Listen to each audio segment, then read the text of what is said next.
Pro Football Focus power rankings have come out.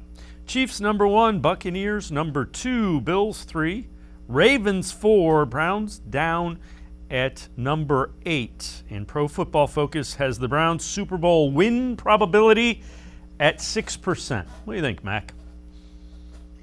You know, for a team that has the number 1 pass blocking and run blocking offensive line rated by Pro Football Focus, I expect it to be a little higher than 6%.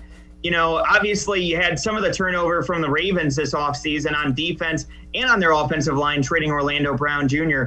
You know, I look at it, I just feel like it should be a bit higher. You know, 6%. I didn't expect it to be in the single digits. You know, did I expect it to be like low teens? Sure, probably. Obviously, you know, you have a new defense pretty much that has to get put together. But at the same time, I would have expected a little higher than 6% and a little bit higher than 8th, maybe around like the 6th ranked, possibly getting up a little bit higher, maybe into those double digits, like I said, for the percentage. But it seems a little low for me, if I'm being honest. I just feel like for a team that's loved by Pro Football Focus, that they get a little bit more love when it comes to their Super Bowl probability. Yeah, the one that surprises me is the Bills being as high as they were at number 3. And I know Josh Allen had a great season, and I know Diggs had a good year. They're pretty one-dimensional. I mean, Josh Allen was their main ground threat, and they didn't really cure that with anything.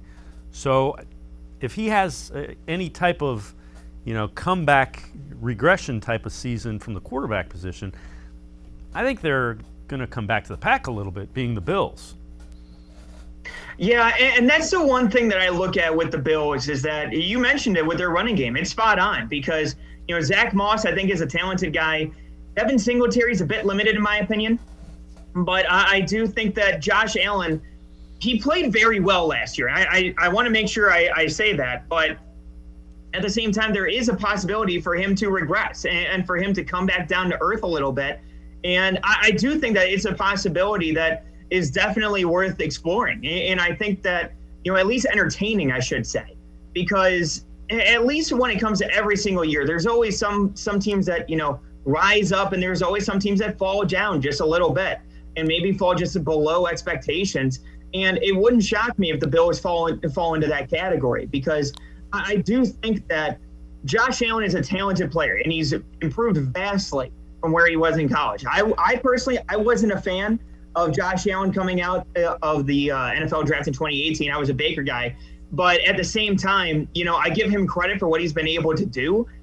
But, man, I just worry that he's going to take a bit of a step back going into this year with how well that he played and for him to have to continually play at that level and possibly improve upon that last season. I'm not sure how he's going to handle those expectations. Yeah, and again, I did like Josh Allen. I was a guy that saw I liked him a lot. We'll see. Again, just something to keep in mind. Same way, you know, people are talking about Baker Mayfield, you know, ascending. Josh Allen took a huge step forward. So let's see.